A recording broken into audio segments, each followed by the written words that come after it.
We moved into the old house in late October. It was 2 stories tall, falling apart at the edges and surrounded by thick woods. My parents loved it. Quiet, peaceful, fresh air, they said. But from the very first night, I knew something wasn't right. There were strange drafts, faint noises under the floorboards, and a constant prickling feeling that someone was watching me. On the 8th night, at exactly 3:12 a.m., my phone rang. No caller ID, just a flickering screen. And a message. Don't answer. I did anyway. Hello? Help. I'm under the floor. A girl's voice, whispering, frightened, barely audible, like she was speaking through wood. I thought maybe I was dreaming, until I heard 3 knocks under my bed. Precise, slow, deliberate. The next morning I told my parents.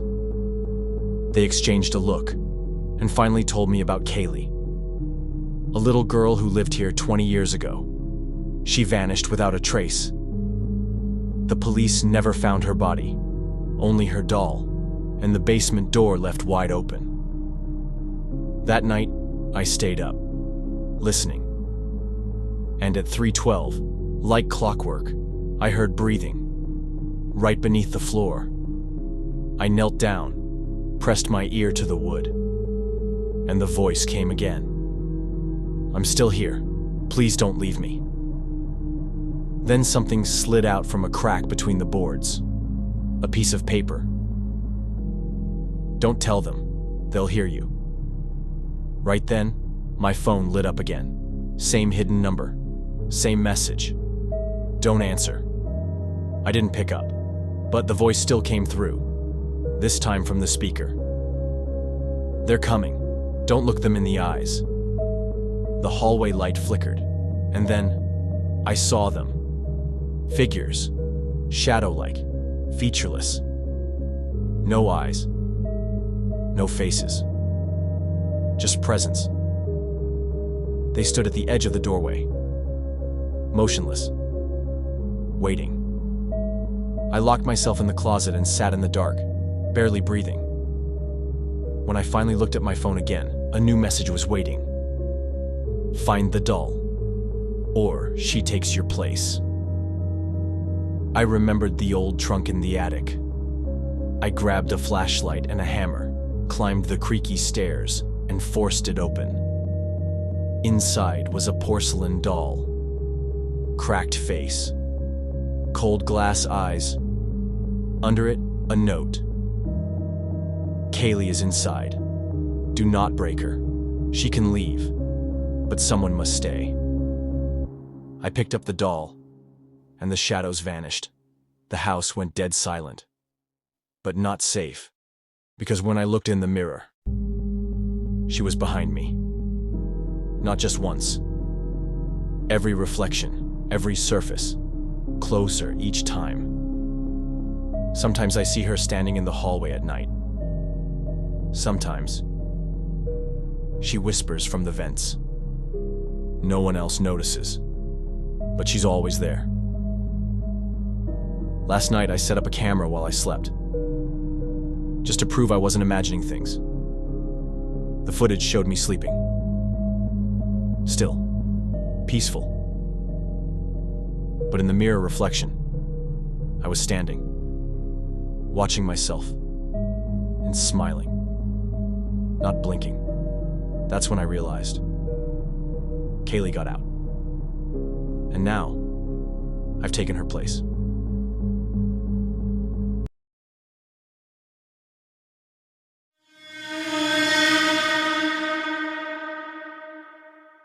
We shouldn't have followed her into the basement. My name is Kira, and if I could go back 3 weeks, I would do everything differently. I wouldn't have gone to that party. I wouldn't have stayed late in the library. And I definitely wouldn't have followed Hannah and Jade into that basement. but the choice was made. And now I'm the only one left. The three of us, Hannah, Jade, and me, had been inseparable since the start of college. 3 years of classes, parties, whispered conversations at 3 a.m. We balanced each other. Hannah was bold, blunt, never afraid to call bullshit. Jade was quiet and strange, always reading something dark and obscure. And me? I was the one who brought the charger, the first aid kit, the umbrella. The one who thought ahead. Strange things had started happening on campus that fall. First, Sarah Kim, freshman, lived 2 floors above me, just vanished. Then Raven, that odd guy from the theater department. People said he used to hang out near the admin building basement. Campus security filed reports. The police asked questions, but nothing ever came of it. Then Jade brought home that book. This isn't just a book, Kira. I found it in the restricted section of the library. Jade whispered, laying the heavy thing on our kitchen table. No barcode, no record. Even the librarian said it shouldn't be there. It looked like something from a horror movie. Cracked leather binding, warped, brittle pages, and that smell. Mold mixed with something metallic, like rust or blood. One word on the cover. Inferna.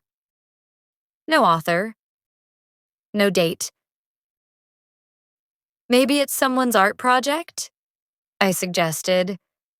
It's handwritten, Hannah said, flipping through. But not in English. Latin? Latin, Greek, and something else, Jade said. She pointed to a page filled with a crude circle inside a square, symbols bleeding past the margins. It's a ritual. A passage. Passage to where? I asked. Jade just smiled. The first night, that night, Jade insisted we try a safe ritual. Just candles, chalk symbols, and silence. We sat on the dorm floor, the chalk circle glowing dimly under flickering candlelight. Jade chanted the words, rough, broken syllables that didn't sound like any language I knew. It was like listening to someone speak through water or scream in reverse. The air in the room grew heavy, thicker, like we were breathing smoke. Then Hannah flinched. Someone touched my neck, she said sharply. We all turned. There was no one behind her. 2 days later, Jade didn't show up to class. Her bed was made. Her stuff still in her dorm. But the book was gone. So was her phone. She wasn't answering texts, wasn't picking up. I filed a report. The campus police just shrugged. Students leave all the time, the officer said. Personal reasons, family drama. Give it a couple days. But I knew Jade. She didn't leave. She vanished, like Sarah, like Raven. Hannah was trying to act normal, but I could see her unraveling. We shouldn't have read from that thing, she whispered. That book, it's real. 3 nights later, Hannah woke me at 3 a.m. Her eyes were wide, her hands shaking. She's calling me, she said. I hear her voice from the basement. I should have stopped her, but something in her voice, it was like she wasn't asking. We grabbed flashlights, threw on sweatshirts, and walked across campus to the admin building. The front doors were locked, but Hannah knew a back entrance where the lock had been broken for months. Inside, the air was still and cold. dust in every beam of light. Down the hall, behind a rusted door, was the basement. The door creaked open like it hadn't moved in years. The air hit me like a wave. Damp, moldy, and something sweet, but rotting. As we stepped down the stairs, I started to hear something. Not footsteps. Whispers. Like voices behind the walls. Not words, just wet, garbled sounds. "Jade?" Hannah called out. Silence. At the bottom of the stairs, we found it. A door. Wood, bolted shut, covered in symbols. The same ones from the book. "She's in there," Hannah said. "No," I said, grabbing her arm. "We're not opening that." But she was already unfastening the bolt. I can't fully explain what happened when that door opened. There was a flash, a roar, like 1,000 mouths howling in unison. The air vibrated. My ears rang. I stumbled back, hit my head, dropped my flashlight, and I saw it, just for a second. Something in the doorway. Not a person, not an animal. Something. It reached out and wrapped itself around Hannah's throat, pulling her into the dark. I screamed, rushed forward. But the room beyond was gone. Just blackness. Thick. Suffocating. And then, silence. The door swung shut behind her. Aftermath, I told campus security everything. They smiled politely and said they'd look into it. Next day, Hannah was officially marked as on personal leave. Jade's room was cleared out, as if she never lived there. People had gone missing before, but now I knew. They didn't leave. Something took them. A week has passed. I switched dorms. I keep the lights on every night, but I still hear them.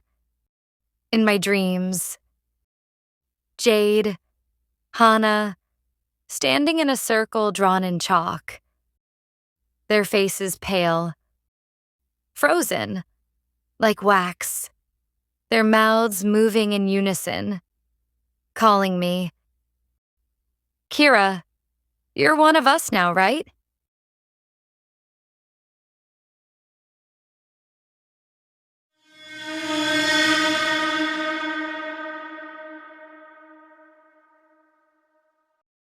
Empty classroom. It all started in early October, when St. Andrew's School in the tiny town of Old Creek celebrated its 100th anniversary. The oldest building on campus, built in 1923, hadn't changed much. Creaky floors, flickering lights, mold creeping up the corners. Everyone knew you didn't go into the basement. Especially not room 17, locked up since the 1970s. Whispers floated around the school like smoke. "A teacher died down there," the older kid said. "No, it was a murder," others insisted.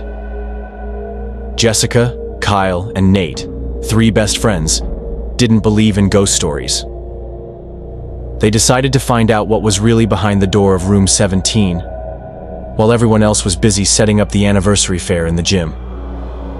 They crept down the basement stairs, their phone flashlights slicing through the heavy darkness. The door was battered, the paint peeling. The number 17 barely clung to the surface. Kyle grabbed the handle, locked. "Wait, look," Nate whispered, crouching down. The lock was rusted through, barely holding. A few minutes of prying with a pocket knife, and the door creaked open. Inside, the air smelled of moldy paper, damp wood, and something metallic. The room was abandoned, dust and decay in every corner. A single old desk sat in the middle, surrounded by faded posters from another era. On the blackboard, someone had wiped away the dust and scratched a chilling warning. "Do not wake her." "Her who?" Jessica whispered, clutching Nate's arm. In the far corner stood an old doll, almost life-sized, dressed in a faded school uniform from the early 1900s. Its glass eyes gleamed in the beam of Nate's flashlight, too sharp, too real. "That's creepy as hell," Kyle muttered. "Let's get out of here." But before they could leave, the door slammed shut behind them, hard. Their phones flickered and went out. In the suffocating darkness, they heard the first whisper. A woman's voice. Software mocking. "Why have you come?" Part 2. First signs. The room turned ice cold, breath freezing in the air. They rushed to the door, banging and kicking, but it wouldn't budge, like something heavy pressed it shut from the other side. Kyle cursed, pounding his fists. Jessica sobbed. Nate spun around, lighting every shadow he could. The doll. It wasn't where it had been. It was closer. Standing almost in the center of the room now, head tilted, almost smiling. "It's just our imagination," Kyle stammered, not believing himself. "It's just the wind, or water damage, warped wood." But deep down, he knew better. The whisper came again, slipping under the door, curling around them like smoke. "You'll stay and play with me." Jessica clutched Nate's sleeve so tightly her nails dug into his skin. A metallic crash made them jump. A nameplate had fallen from the wall. Faculty, 1952 to 1973. Among the yellowed faces was a woman with a stern, twisted smile. Underneath it read, "Miss May Lawrence." Nate's voice was barely a breath. "I heard about her. They said she was strange. Kids started disappearing. And then they found her.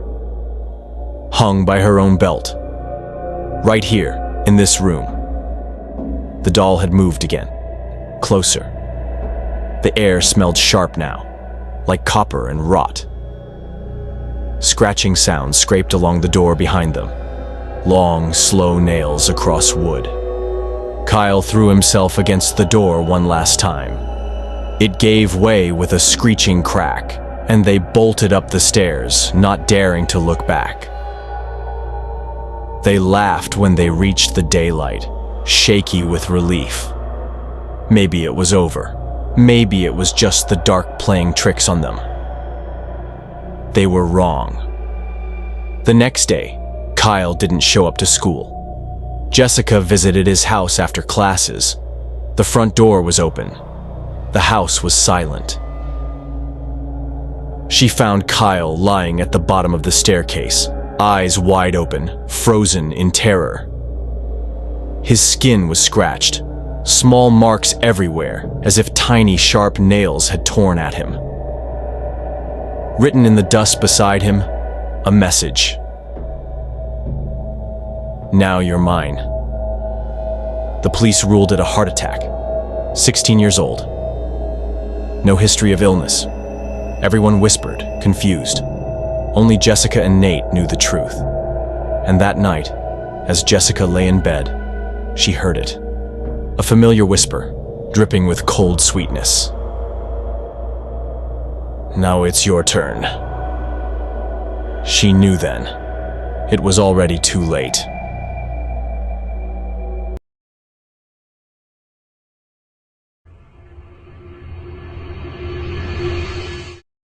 The Man in the Cornfield. I moved to Edenville, Iowa to escape my life. The town didn't have much. Just a gas station, a diner, and a few blocks of houses that looked like they hadn't seen a coat of paint since the 60s. It was the kind of place where everyone knew each other's middle names and still left their doors unlocked at night. I wasn't from there. I was just the outsider who bought the old Haskins property at the edge of town. It had stood empty for years, maybe decades. Locals said it was haunted, but I figured that was just small town superstition. I wanted solitude, a fresh start, and that house, worn though it was, offered both. It was a two-story farmhouse with chipped white paint and a front porch that moaned when you stepped on it. Behind it stretched endless rows of corn, golden and thick, swaying in the breeze like waves on an ocean. No neighbors for at least a mile. I thought it was perfect.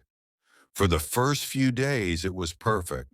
I spent time cleaning, unpacking boxes, cooking simple meals, and watching the sunsets disappear behind the corn. The silence was something I hadn't experienced in years. It was peaceful until the third night.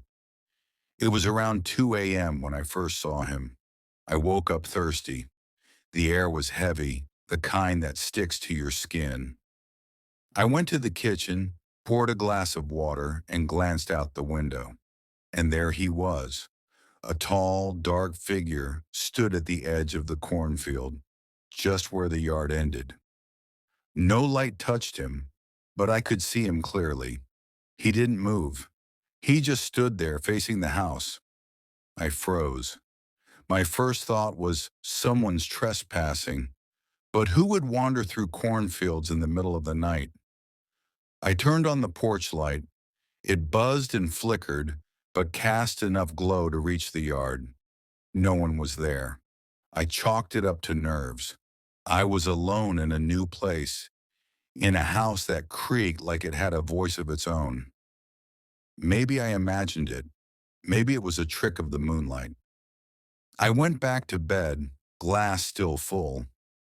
But the next morning I found footprints. They started at the edge of the field and ended just below my bedroom window. Deep impressions in the dirt, booted, deliberate. My blood ran cold. I drove into town and told the sheriff.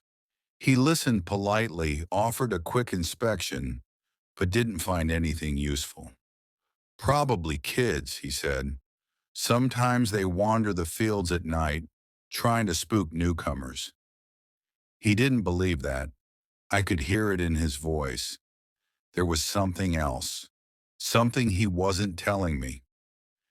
At the diner, I asked the waitress, an older woman with dyed red hair and tired eyes, if she knew anything about the house.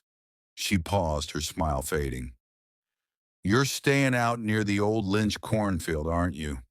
I nodded. "People don't go out there after dark," she said quietly. "Not since the fire. Not since 1976. "What fire?" She just shook her head. "Best not to ask. Just keep your doors locked." That night I locked every door and window. I even pulled a dresser in front of the back door. I didn't know what I was afraid of. Not exactly. Just a shape. A presence. I didn't sleep. Around 3 a.m., the air in the house changed. I don't know how to describe it, but it was like the pressure dropped. The kind of feeling you get before a storm, but worse. It pressed in from all sides. And then came the tapping. Not loud, just soft, like fingernails against glass. I sat up in bed, heart hammering, and listened. The tapping moved from the living room window to the kitchen, then to my bedroom. I didn't dare look, and then it stopped. Just like that. I waited until sunrise before I moved. The next morning I checked again. More footprints, more deliberate, this time circling the house. I called the sheriff again. He didn't even come out, just told me over the phone to Stop drinking before bed. I wasn't drinking. I bought cameras that day, 4 of them. Battery-powered, infrared, motion-triggered. I set them around the perimeter of the house. If he came again, I'd have proof. Night 5. The cameras pinged at 3:06 a.m. I sat in the living room, shotgun across my lap, watching the feed on my phone. One of the cameras, camera 2, flickered as something moved through the corn. I leaned closer. It was me. I was on the screen, walking barefoot through the field, wearing only my t-shirt and boxers. Eyes open, moving slowly. But I hadn't left the house. I looked down. Mud was caked on my feet. I wanted to believe it was sleepwalking. Stress, maybe. Trauma. That could explain the memory loss, the walking. But it didn't explain the figure I saw behind me in the footage. Tall, still, watching, and smiling. I tried to leave Edenville the next morning, packed a bag, threw it into my truck, and drove toward the highway. But the road turned to dirt, then the dirt turned to gravel, then cornfield. Just cornfield. No road. No exit. I turned back. It took me 4 hours to find the house again. That night I nailed the doors shut. Every window too. I pulled my mattress into the hallway and slept with every light on. Still the tapping came. Only this time, it was on the walls. I don't remember falling asleep. I don't remember dreaming. I just remember waking up in the field. I was 20 rows deep. The sun was just rising. My skin was cold. My feet were cut from roots and stalks. And beside me stood a man. Not just a shadow. He was real. Pale skin stretched tight over sharp cheekbones. His eyes were hollow but alive. Too alive.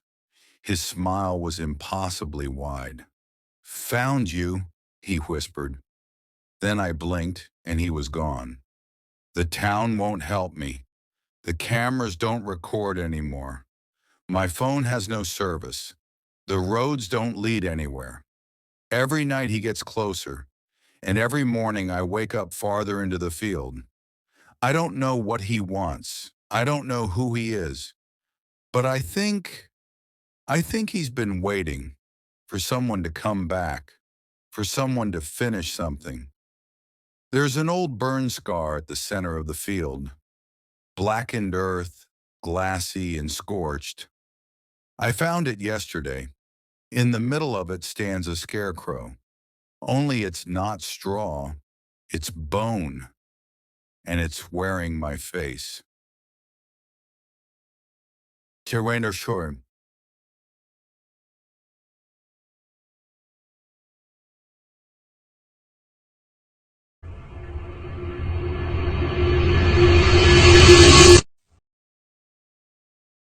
We drove up the winding mountain road just before sunset, the tires crunching over old gravel. The pines loomed like silent sentinels on either side. I hadn't been to Whisper Hollow since I was a child. Now I was returning alone. The forest hadn't changed. Still dense, still dark, still listening. I inherited the cabin after my aunt died. No will, just a letter. Her handwriting shaky and erratic. Don't stay past dusk. Don't follow the sounds. If you hear your name, don't answer. And never, ever enter the clearing. I thought it was a joke, a product of her slow descent into dementia. But by the second night, I wasn't so sure. The cabin was exactly as I remembered. Crooked, musty, yet oddly comforting. The first night was uneventful. I unpacked, lit a fire, and sat on the porch as the wind rustled the trees. That's when I heard it, my name. Soft, drifting through the woods. Mara. I froze. It came again, farther off this time. Mara. I told myself it was the wind. I locked the doors and went to bed. But I didn't sleep. By the third day, things were wrong. Birdsong vanished. The woods were too still. And I began finding symbols etched into the bark. Circles, slashes, crude stick figures. Some fresh, some old and scarred deep. I took a picture of one and texted my friend Ava. "Witchy much?" she replied. "Probably some hiker playing Blair Witch. Chill." But I wasn't chilled. Not when I stepped outside that evening and saw my footprints in the dirt, leading into the woods. I hadn't been out all day. That night, the whispering came back. Not just my name now, but words. She knows. She sees you. She waits. They came from different directions, weaving between trees, circling the cabin. I shut all the windows. But when I passed the mirror in the hall, I caught something, just behind me. A figure, watching. But when I turned, nothing was there. I found the clearing on the 5th day. Not on purpose. I was trying to leave. I packed my things, got in the car, but the road kept turning in on itself. I drove 20 minutes in one direction, only to arrive back at the cabin. The forest had folded around me, so I ran. Through the trees, through thorn and branch, until I broke into it. The clearing. Perfectly round. Too perfect. In its center was a ring of stones, charred at the edges. And in the middle, a tree. Black. Split down the middle, like it had been struck by lightning. At its base, a mirror. Old, cracked. Just standing there, reflecting the sky. When I looked into it, I saw myself. But I wasn't alone. That night, I dreamed of her. The woman in the mirror, pale, with eyes too dark, too deep. She wore my face like a mask. But it was off. Too smooth, too still. She whispered, "You came back. Now you'll stay." I woke up on the cabin floor, dirt under my nails. My feet were muddy. The door was open. I'd gone back to the clearing in my sleep. The final night, I set up my phone to record. I wanted proof of the whispers, of the figure I kept seeing just past the trees. The footage showed me sleeping. Then, at 3:12 a.m., I sat up, walked to the mirror in the hall, stared at it, and in the reflection, I smiled. But I hadn't moved. I tried to smash the mirror. It wouldn't break. I screamed, cried, ran through the woods with a flashlight until I collapsed. The trees closed in. The shadows whispered. Something brushed my shoulder, and I heard her voice. "We trade places, you and I. You walk free. I watch. But now, I'm done watching." I woke up back in the clearing. The sun rising. The mirror gone. But in the cabin window, I saw her, watching me from inside. And now I'm still here, somewhere beyond the trees. The road doesn't work. Maps don't help. Phones die after a single call. No one believes me. But if you ever hear someone calling your name from the woods, don't follow.